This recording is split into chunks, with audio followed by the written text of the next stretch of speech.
Clash of Clans is a real-time strategy game in which you design and build your own medieval village, populated by bloodthirsty barbarians and wizards. Fend off raiders, battle against players worldwide, and forge powerful alliances with others to destroy enemy clans. Millions of people are playing this free-to-play game right now and enjoying every minute of it. With that being said, here's 7 things that you probably didn't know about Clash of Clans. The creator of the game is Supercell. The company was founded in Finland in 2010. They are responsible for the hit games Boom Beach, Heyday, and Clash Royale. Supercell is valued at over $5.5 billion.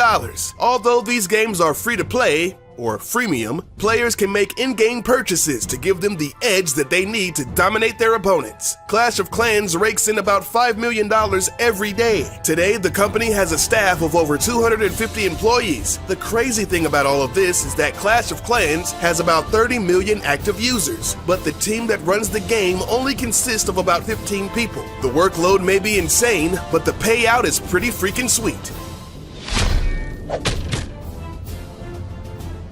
Surprisingly, the game earns most of its revenue from the top 10% of players. Elite players know that the only way to stay on top is to shell out some big bucks. Players are incentivized to pay for wall upgrades, gold, elixir, and expensive archer towers, because if they leave their bases unattended in real time, other players can come along and attack them while they're away, losing trophies and resources. A Clash of Clans player named Panda spent over $7,000 in a single month, and at one time, top Clash of Clans player Jorge Yao spent $250 a week on gems.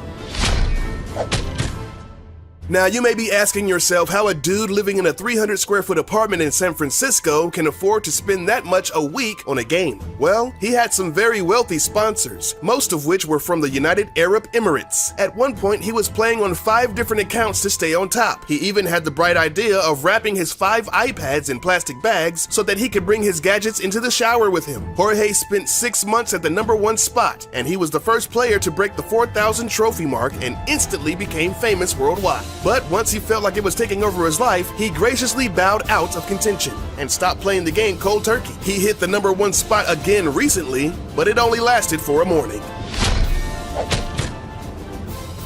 With all this cash flying around, you may be wondering, what do they do with all that money? Well, some of it goes towards marketing purposes. They can afford some big-name celebrities to endorse their game. For Super Bowl 49, they spent $9 million on a 60-second spot starring Liam Neeson. I can't wait to destroy your village while you beg for mercy, but you will get no mercy. I will have my revenge. Liam? I was going for Liam? Over here.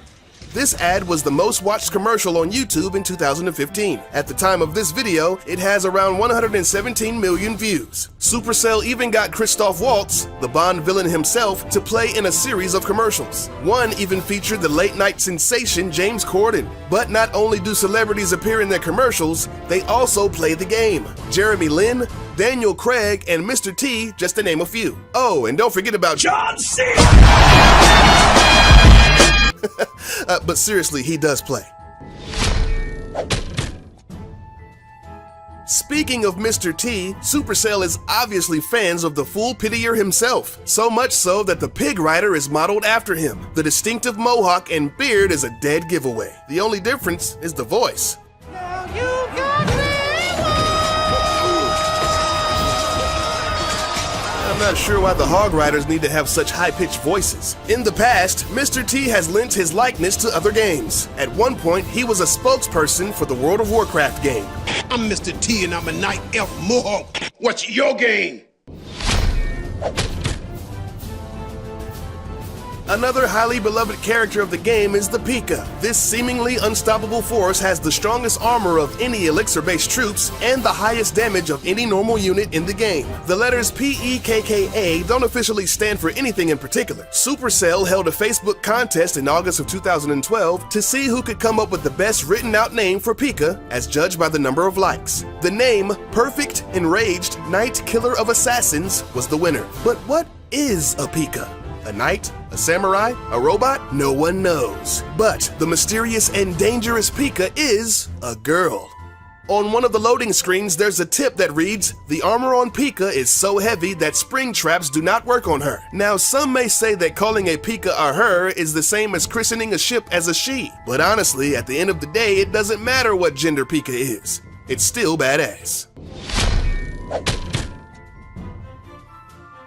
One of the best features people respect about this game is the personal break timer. Basically, if you're playing the game non-stop for an ungodly amount of time, let's say 6 hours, the game automatically kicks you out and makes you take a break, sort of like a cooldown period. Folks have speculated that Supercell did this to deter people from using game-cheating bots, allowing them to stay online and protect their defenses 24/7. But most people think that it's just so people don't die while playing video games. Over the last decade, there have been dozens of well-documented cases of people succumbing to exhaustion, dehydration, and even cardiac arrest while playing non-stop for days on end.